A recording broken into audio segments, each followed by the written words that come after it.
Mercredi 5 août 2020, c'est l'heure de votre journal de la mi-journée sur Canal 3. Voici les titres. À Godomain, Fignonou, sur l'As Attico 80, des caniveaux à ciel ouvert devenus de véritables pièges à hommes causent de nombreux désagréments aux usagers et riverains de la route. Les populations lancent un cri de détresse, nous leur avons tendu notre micro. Le reportage est à suivre dans un court instant. Les membres de la 3e promotion du service civique, militaire et patriotique présentent à l'opinion publique leur projet. Il s'agit du projet d'écriture d'un ouvrage pour partager avec les générations actuelles et futures l'expérience qu'ils ont vécue sur le terrain. Don de matériel de lutte contre la COVID-19 aux patrons de presse, c'est un geste de l'organisation internationale Direct Aid Bénin pour permettre aux professionnels des médias de continuer à travailler par ces temps de pandémie sans risque de se faire contaminer.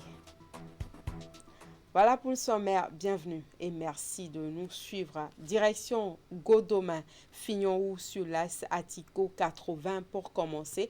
Notre équipe de reportage a tendu son micro aux usagers et aux riverains. Ils nous parlent des nombreux désagréments auxquels ils sont exposés avec les carnivores à ciel ouvert devenus de véritables pièges à hommes qui longent l'as routier. Le constat sur place avec Uri Gaba et Rachidi Soubero. Les caniveaux sont ouverts. Il faut que les autorités viennent les boucher. Il y a trop d'accidents par ici. Peu de mots pour décrire ces pièges à hommes. Les caniveaux à ciel ouvert sont devenus dans la commune d'Abomey-Calavi une triste référence. Nous sommes ici à Godomain-Fignonou, derrière Godomain Magasin. Les fractures et les nombreux cas d'accidents dus aux caniveaux non fermés sont devenus le lot quotidien des riverains et des usagers. Tous les caniveaux sont ouverts et les gens tombent dedans presque tous les jours, surtout quand il pleut. On ne sait même plus où se trouvent les caniveaux et cela crée des accidents. Même les piétons, dans la nuit, quand ils ne font pas attention, souvent nous jeunes aujourd'hui, quand on manipule les téléphones sans s'en rendre compte que les caniveaux sont ainsi ouverts, ils mettent leurs pieds dedans. Et voilà, il y a assez de blessés, il y a des accidents par autres. Les camions aussi. Vous prenez la voie, même quand les camions veulent vous dépasser, vous montez un peu sur les caniveaux, c'est un problème. Vous allez voir votre carter complètement détruit. Ça ne va pas. Ça ne va pas. Et actuellement, c'est un danger public pour nous. Il vaut mieux ne pas avoir de caniveaux que d'avoir des caniveaux qui sont des pièges, qui ne font que casser et la tête et les membres aux riverains. Malgré les plaintes et les cris de détresse des populations, le mal perdure. Les fosses ouvertes continuent de créer des problèmes de santé aux usagers. Qui pour s'offrir un séjour forcé de fractures, qui pour passer de vie à trépas, le danger est permanent. Ce qui se passe ici est très délicat. On enregistre trop d'accidents sur ce tronçon qui mène à Godomain Magasin à cause des caniveaux non fermés.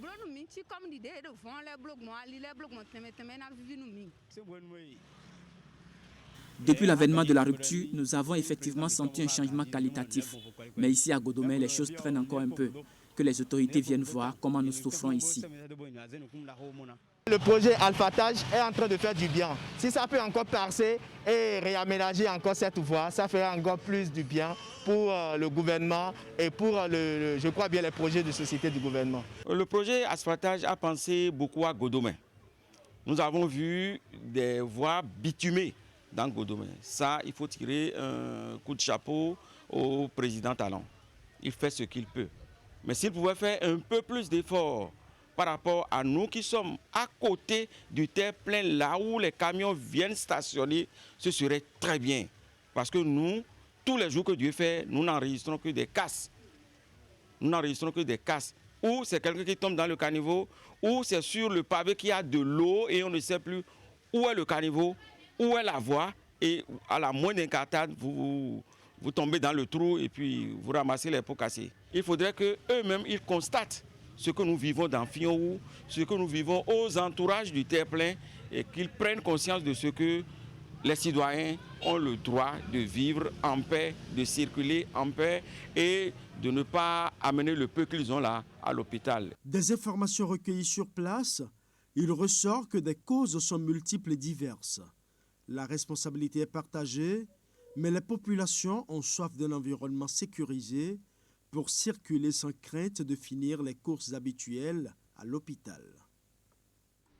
On parle maintenant de la descente du représentant résident du Programme des Nations Unies pour le développement PNUD sur le site de FITA dans la commune de Dassazoumé.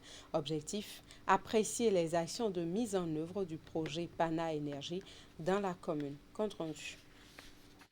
C'est pour mieux s'imprégner des réalisations du projet de renforcement de la résilience du secteur de l'énergie aux impacts des changements climatiques au Bénin, Pana Énergie, que le représentant résident du PNUD a effectué une visite de terrain dans la matinée du jeudi 30 juillet 2020 à Fita dans la commune de Dassazoumé. Accompagné du coordonnateur du projet, du maire de la commune ainsi que de l'inspection forestière, le représentant résident du PNUD s'est rendu sur le site de Fita où 250 000 plants d'essence forestière à croissance rapide et à but multiple ont été mis en terre. Le Bénin a souscrit à la Convention cadre des Nations Unies sur les changements climatiques. La situation de référence a déjà révélé que par hectare, cette plantation séquestre 1,5 tonnes de CO2 à l'hectare.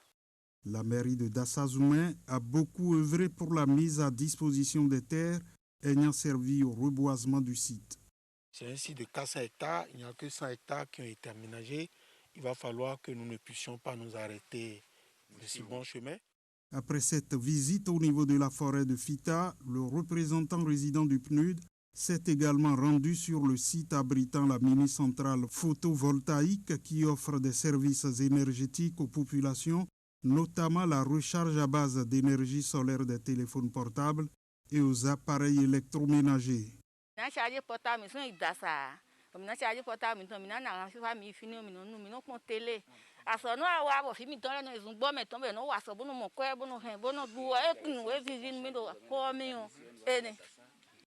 À l'occasion, le représentant résident du PNUD a exhorté tous les bénéficiaires à bien entretenir les infrastructures et matériels installés par Pana Énergie pour leur accès à des services énergétiques fiables, durables, modernes et à coût abordable. Je suis impressionné qu'après 3 ans seulement du démarrage du projet, nous puissions voir vraiment tous ces plans qui ont poussé et avec cette étendue d'hectares de superficie qui a déjà été exploitée. Ce qui me réjouit également, c'est de voir l'implication de toutes les parties prenantes dans la conduite de ce projet. Vraiment, je vous exhorte à continuer à vous mobiliser. Appuyé par le gouvernement du Bénin, le Fonds pour l'environnement mondial et le Programme des Nations Unies pour le développement, le projet Pana Énergie œuvre depuis 3 ans pour la restitution des forêts dans plusieurs communes du Bénin. À travers bon nombre de formations, il participe à la réduction de la vulnérabilité des populations au changement climatique en leur offrant un accès à des sources d'énergie renouvelables et l'amélioration de la vie des populations locales. Inauguration de 3 salles de classe de type particulier au Bénin. Il s'agit de 3 salles de classe construites avec des briques fabriquées à base de sachets plastiques recyclés. C'est une initiative du Fonds des Nations Unies pour l'enfance UNICEF approuvée par le gouvernement. La toute première salle de classe du genre a été inaugurée hier à l'école primaire publique de Louo. C'est à Porto Novo. Elle est tout aussi solide que les salles de classe construites avec les briques ordinaires, mais celle-ci est construite avec un matériau atypique, des briques fabriquées avec des sachets plastiques recyclés. L'idée est originale et a été préconisée au gouvernement du Bénin par l'UNICEF. L'inauguration de cette salle de classe à l'école primaire publique de Louo à Porto Novo est la concrétisation de cette approche innovante. L'objectif de ce partenariat est d'offrir une réponse à la problématique de l'éducation des enfants et la protection de l'environnement en introduisant une approche innovante consistant à construire des salles de classe avec des briques fabriquées à partir de déchets plastiques recyclés. Les salles de classe que nous inaugurons aujourd'hui sont bien plus que de simples briques. Elles représentent l'engagement fort du gouvernement à trouver des solutions concrètes, durables et à bas coût pour répondre aux besoins en salle de classe et à l'assainissement des villes à travers la collecte et le recyclage des déchets plastiques. Pour cette phase d'expérimentation, l'UNICEF a fait construire, au-delà de celle de Louo, 2 autres salles de classe en briques de plastique recyclées à Ladji, à Cotonou, et à Zungo, dans la commune de Wenhi. Le gouvernement qui a autorisé cette expérimentation se réjouit du produit fini et pense déjà à démultiplier ces types de classes avec en toile de fond l'implantation d'une usine de production de briques en plastique recyclé au Bénin. Monsieur le représentant résident de l'UNICEF, le principe est déjà acquis sur l'installation prochaine d'une usine au Bénin. Et vous ne serez plus obligé d'importer les briques de la Côte d'Ivoire et d'ailleurs. La balle reste dans notre camp. Il me plaît de préciser que le projet qui porte ses premiers fruits ce jour à Louo, tout comme à Ladji à Cotonou et à Zungo dans la commune de Wenhi, vise à terme à réduire le déficit en infrastructures scolaires, déficit des classes de classe, au moins un déficit évalué aujourd'hui encore à 11 338 salles de classe. En 2016, le déficit en salles de classe au primaire était au-delà de 17 000. C'est dire qu'en moins de 5 ans, le déficit a été réduit de plus de 6 000 salles de classe. Dès la reprise des classes, le 10 août prochain, les apprenants des écoles bénéficiaires pourront jouir de ces joyaux qui, à l'instar des salles de classe construites en briques ordinaires, offrent un environnement scolaire sécurisé. Un cours d'histoire avec les membres de la 3e promotion du service civique, militaire, patriotique et idéologique.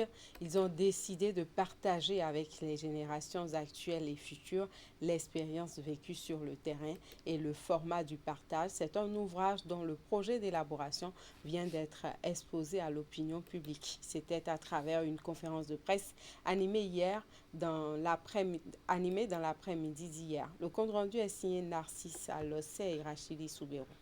Du 15 novembre 1976. Ils ont déjà fermé derrière eux les portes de l'administration publique pour faire valoir leurs droits à la retraite. Mais ces anciens pensionnaires du service civique, patriotique, idéologique et militaire n'entendent pas partir de ce monde sans laisser les traces de leur passage. Tous membres de la 3e promotion, dénommée Promotion Victoire, ils ambitionnent de compiler leur expérience dans un ouvrage. Pour pouvoir rendre compte, n'est-ce pas, d'une expérience donnée, mais aussi pour pouvoir témoigner, comme nous disons, faire devoir de mémoire, et puis pour la jeune génération, pourquoi pas laisser un certain nombre d'archives, si vous voulez. Des archives dans une œuvre descriptive et analytique pour la synthèse de l'expérience de tous les assujettis de cette promotion, dont la formation a été particulière. Ce qui caractérise notre promotion, la 3e promotion, baptisée plus tard Promotion Victoire, c'est qu'elle a fait la formation militaire pendant les 3 mois, exactement comme le font les militaires de carrière. Ensuite, sur le terrain, au lieu de 8 mois prévus, elle a fait 9 mois, à cause de l'année scolaire qui se déroulait du 15 février au 15 décembre. 9 mois de formation marqués par un événement majeur, l'agression du 16 janvier 1977. Et ces messieurs disent avoir participé à l'exercice de riposte. En armes et équipés comme des soldats, nous avons été en patrouille sur la plage de Vida, dans les marécages de Djebadji, au bord du lac Aémé, dans la région de Sète, de Copa, à Grand Popo, à Boué, etc. Toutes ces expériences feront le contenu de l'ouvrage annoncé, tout comme les opinions et les perceptions que les membres de cette promotion en ont eues. Parce que lorsque vous êtes étudiant, habitué, entre parenthèses comme on dit, au désordre, habitué, n'est-ce pas, à faire ce qui vous plaît, et que subitement vous devenez militaire du jour au lendemain, et que vous ne pouvez même plus réagir, et qu'on est prêt à vous enlever tous les cheveux et à vous faire tout ce que l'on veut parce qu'on veut vous démontrer que vous n'êtes rien. Parce qu'au départ, cette formation-là, c'est ça. Vous n'êtes rien. C'est la démonstration que vous devenez vraiment quelqu'un de base, hein, comme ils disent. Et donc, on peut tout vous commander, vous devez faire. Alors, les étudiants n'étaient pas habitués à ça. Donc, il y a eu des chocs, certainement. Mais il y a des gens qui ont sublimé tout ceci, ont bien suivi cette période-là. Donc, c'est des choses à dire. Dans les rangs de ces pensionnaires, des personnalités bien connues du monde politique aujourd'hui, telles Pierre Ocho, Ousmane Bato, Kosaka Lafia, pour ne citer que ceux-là. L'essentiel de l'ouvrage sera un test écrit illustré de photographies. Le comité éditorial chargé de la rédaction est déjà en place et l'œuvre sera publiée le 16 janvier 2021.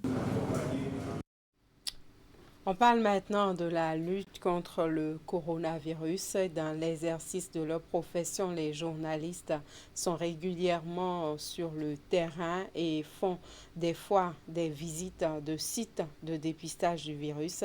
Ils sont donc exposés à la pandémie et pour leur permettre de travailler sans risque de se faire contaminer, l'organisation internationale Direct Aid Bénin offre un lot de matériel de protection et de prévention au Conseil national du patronat de la presse et de l'audiovisuel du Bénin. Le reportage est signé Asiongbon Kanye Asiongbon et Elvis Tonoukoy. Direct Aid Bénin se préoccupe des conditions de travail des journalistes en ces temps de la pandémie de Covid-19. Pour montrer sa solidarité aux professionnels des médias, elle est allée faire don de matériel de protection et de prévention au Conseil national du patronat de la presse et de l'audiovisuel. Comme le monde actuellement traverse une pandémie qui sévit, l'Organisation internationale d'arrêt aide a pensé à accompagner le CNPA en vous offrant quelques masques, des gels hydroalcooliques, des dispositifs de gel de main pour vous accompagner sur les terrains. L'organisation internationale implantée au Bénin depuis des années mène des actions humanitaires. Et vu le rôle éminemment important joué par la presse face à la menace de la pandémie, elle estime que les acteurs des médias ont besoin de se protéger. Pour le CNPA, le geste de Direct Aid est un soulagement. Il s'agit pour nous de recevoir des mains de Direct Aid, un lot de matériel de protection et prévention de Covid-19. Mes premiers mots sont les mots de gratitude envers cette ONG internationale qui vole au secours des médias béninois à travers ce geste. Le matériel que vous nous remettez ce jour est très utile. Votre geste contribue effectivement à la prévention du Covid-19 au sein des acteurs, des médias et des usagers de nos rédactions. Le président du CNPA, Évariste Khoulonou, promet aux représentants de Direct Aid une utilisation judicieuse du matériel offert. L'ONG internationale était déjà allée en appui au gouvernement avec du matériel dans le cadre de la riposte contre cette pandémie. Et l'une des mesures barrières recommandées pour lutter justement contre le virus de la COVID-19 est le lavage des mains.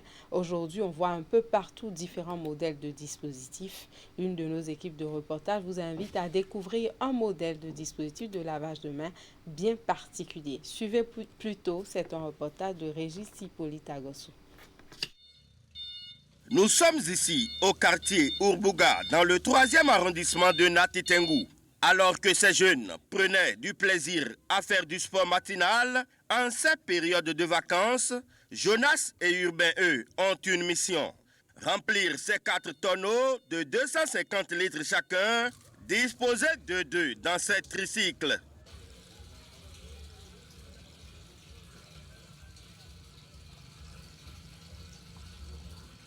Une fois le chargement terminé, les voici embarqués et direction Perman. C'est en effet le jour du marché et comme d'habitude, depuis l'avènement du coronavirus, ces 2 engins, dispositifs de lavage de mains ambulants, circulent dans cette zone. Dès que le gouvernement a commencé à déclarer le virus de Covid-19, l'abbé Sévère s'est mis en branle pour dire qu'il n'allait pas laisser la communauté en marche et surtout la communauté de la région.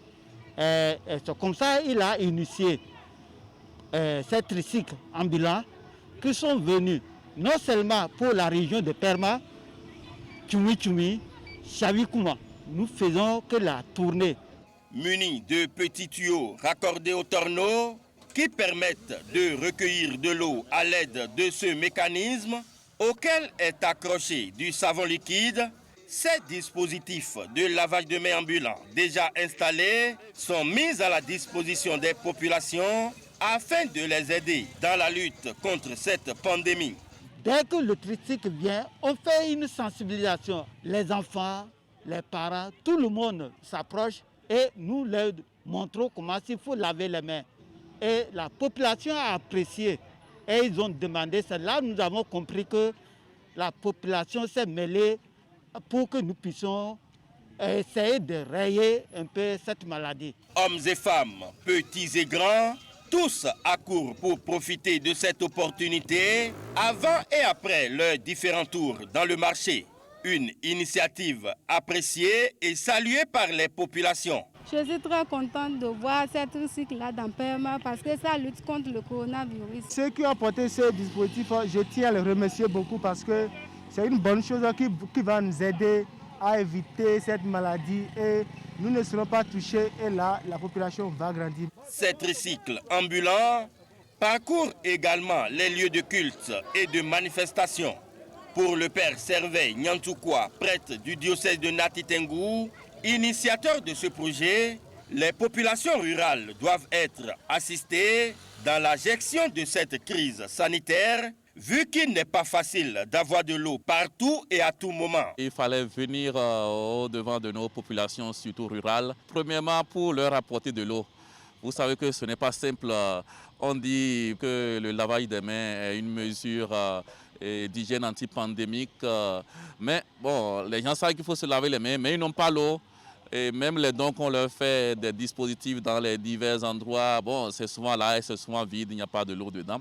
Donc, premier objectif, leur apporter de l'eau. Deuxième objectif, permettre aux gens de se laver les mains. Ce n'est pas aussi simple que ça, se laver les mains, parce que, bon, il faut leur apprendre à bien se laver les mains avec du savon. Et ça limite vraiment, selon moi, la propagation du virus. Et la troisième chose, profiter pour faire une sensibilisation pour ce qui concerne les autres gestes d'hygiène antipandémique, les gestes barrières comme on les appelle d'habitude. Les sensibilisateurs et les volontaires qui s'occupent de ce petit projet-là essaient de parler la langue du milieu pour expliquer les autres gestes et aider ainsi les populations à s'aguerrir contre ce virus. La pandémie du coronavirus est bien réelle et présente sur le territoire béninois et toutes les actions pour éviter sa contamination sont les bienvenues. Cette initiative des dispositifs de lavage de mains ambulants dans la région de Perma est à saluer. Il est donc important que les populations bénéficiaires en profitent réellement et que ces habitudes de lavage quotidien de mains les suivent dans leurs ménages respectifs. Le coronavirus sévit effectivement. Il est important de respecter les mesures barrières. Et voilà, c'est la fin de ce journal. Merci à tous pour l'attention. Merci de rester fidèles à la suite des programmes de Canal 3 Bénin. 16h, le bulletin d'information. 19h30, la grande édition de l'information du soir.